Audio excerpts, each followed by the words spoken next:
अब मैं आप लोगों को मणिमहेश और अमृतसर की यात्रा के बारे में बोलने जा रहा हूँ।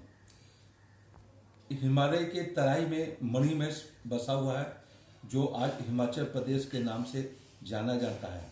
हिमालय की लंबाई उत्तर से पश्चिम की ओर कम से कम 5000 किलोमीटर है। यह बर्मा से चीन, तिब्बत, असम, बंगाल, नेपाल, कुमाऊं, पंजाब, कश्मीर, हिंदू कुश, अफगानिस्तान तक हो मध्य प्रांत तक फैला हुआ है। इस जगह को घूमने के लिए देश विदेश के लाखों लोग घूमने यहाँ पर आते हैं। यहाँ पर कुछ ऊंची ऊंची चोटियाँ हैं, जैसे एवरेस्ट, कंचनजंगा, त्रिशूल, चौखंबा, नैना पीक। नदियाँ भी इसी प्रकार से है। गंगा, जमुना, सरस्वती, ब्रह्मपुत्र, गंडक, झेलम, सारदा, ब्यास आदि नदियाँ हैं। यहाँ वन संप्रदाय बहुत है, जड़ी बूटियाँ बहुत है। साधु संत लोग यहाँ पर आकर तप करके अपने को सिद्ध कर लेते हैं। समय समय पर भारी लोगों के आक्रमण के कारण, जैसे मुगल आए, सुल्तान आए, हुण आए, आर्य आए और अत्याचार इन लोगों के प्रक्रिया, इनके अत्याचार के कारण बहुत से लोग ये हिमालय के शरण में आ गए। विशेषकर राजस्थान के लोग, राणा और राजपूत ज़्यादातर आए और अपनी कुशलता के कारण छोटे छोटे राज बनाकर राज करने लगे। वहाँ के स्थायी लोगों को वहाँ से खदेड़ कर अपना प्रभुत्व बना लिया। प्रत्येक राज अपना अपना स्वाधीनता था, यानी स्वतंत्र राज था। 1948 में जितने पर छोटे छोटे राज्य को मिलाकर, पंजाब के कुछ पर्वतीय क्षेत्र को मिलाकर हिमाचल प्रदेश का गठन केंद्र शासित हुआ। बाद में 1956 के करीब पंजाब से विलय को रोक दिया गया। 1966 में भाषाओं के आधार पर पहाड़ी क्षेत्र हिमाचल की सीमा क्षेत्र रेखा में आ गया। 1971 में पूर्ण राज्य का दर्जा मिल गया। घवरगिरी एवं शिवालगी पहाड़ पहरी के रूप में हिमाचल का शतक बने हुए हैं। हिमाचल प्रदेश शिव एवं शक्ति की पूजा बहुत धूमधाम से होती है, जैसे मणिमहेश, छोटा कैलाश, कल्पा, किन्नौर, श्रीकंठ महादेव, और देवी के रूप में ज्वालाजी, काकड़ा, चितपुन्ना, चौमुंडा, नैना देवी, वैष्णो देवी के रूप में पूजा पाठ खूब धूमधाम से होती है। हिमाचल प्रदेश के लोग पैजामा चूड़ीदार पहनते हैं। गले में बंडी कमीज की तरह रहती है। सर में टोपी पहनते हैं। इसी प्रकार स्त्रियां घाघरा, चुस्त कमीज या सलवार कुर्ता पहनती हैं। विशेषकर यहाँ की टोपी कुल्लू में बहुत अच्छी पाई जाती है, वहाँ पर इसका मैन्युफैक्चर होता है।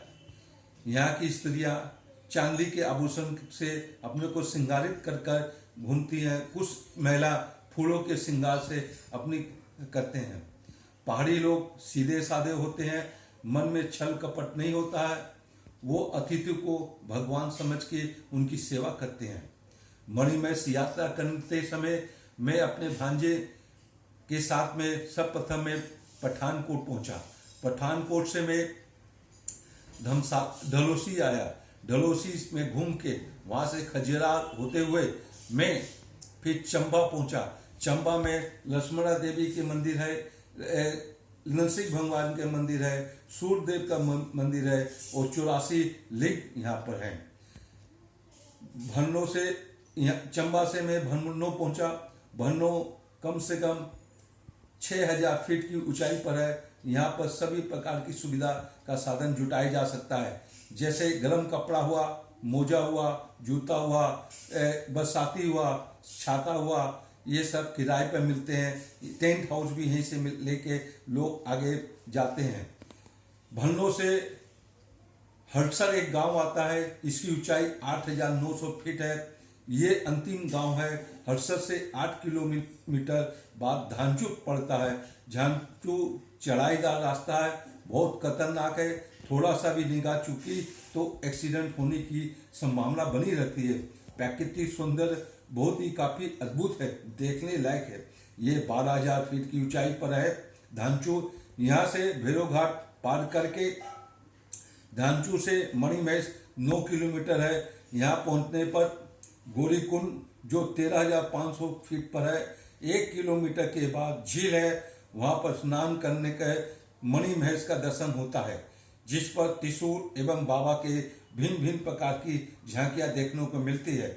यहाँ कोई भी मंदिर नहीं है, मणि महेश पहाड़ों पर आकार रूप का दर्शन होता है। आगे जाने पर मणिशंकर कैलाश होता है। ये यात्रा बहुत दुर्लभ होती है। ये यात्रा सिर्फ जन्माष्टमी से लेके राधा कुंड अष्टमी तक की यात्रा होती है। और जब मैं लौट रहा था तब धांचू में रुका, वहाँ पर रहने की खाने की व्यवस्था ठीक नहीं थी, भंडारा चल रहा था। इस यात्रा में जब भंडारा होता है तभी यात्रा करना चाहिए।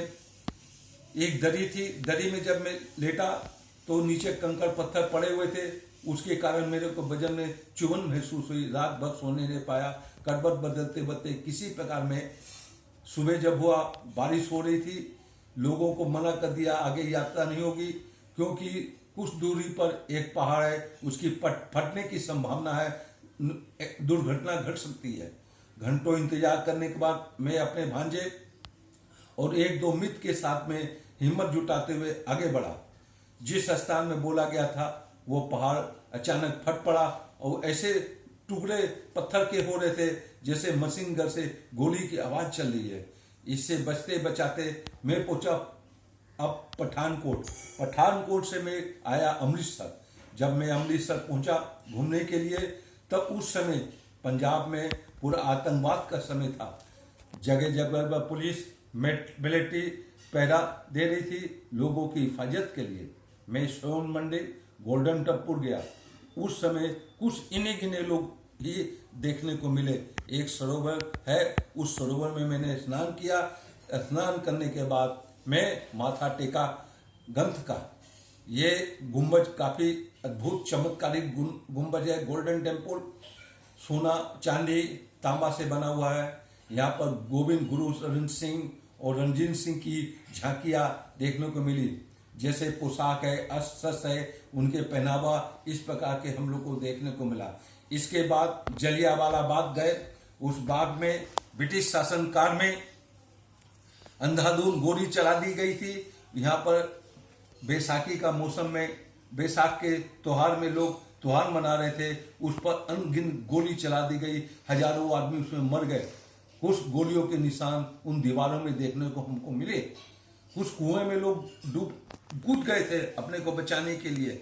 इस प्रकार की घटना देख के हमारा माथा सनक गया कि हमारे देश में कितने लोगों पर जुल्म होता आ रहा है। फिर यहाँ से दुर्गाने मंदिर गए। दुर्गाने मंदिर में दुर्गा जी का दर्शन किया।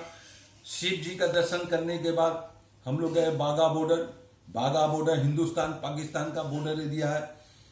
सूर्य अस्त और सूर्य उदय के समय अपने अपने राष्ट्रीय फ्लैग को परेड के द्वारा चढ़ाते हैं, उतारते हैं। और बीच में फ्लैग क्रॉस हो जाता है तो समझते हैं कि मैत्रित्व की भावना है। यदि युद्ध होता है तब जाके ये समझते हैं कि यहाँ पर मैत्रित्व की भावना नहीं है। सीधा फ्लैग को चढ़ाते हैं और सीधा फ्लैग को उतारते हैं। ऐसी परंपरा इस वर्ल्ड में 2-3 जगह में है।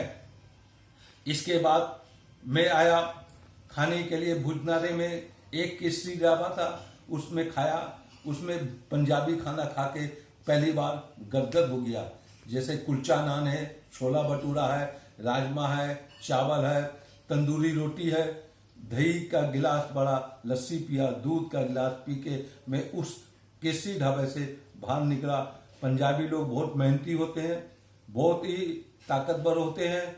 उनका पहनावा है लुंगी, पैजामा, कुर्ता, पगड़ी बांधते हैं। महिला लोग सलवार कुर्ता और दुपट्टा ओढ़ती हैं। इस प्रकार का पहनावा पंजाब का देख के मन गदगद हो गया। ये यात्रा मेरी प्रथम यात्रा थे। यदि आप इन दोनों यात्रा को आपको अच्छा लगे, आगे मैं फिर बाद में कहूँगा।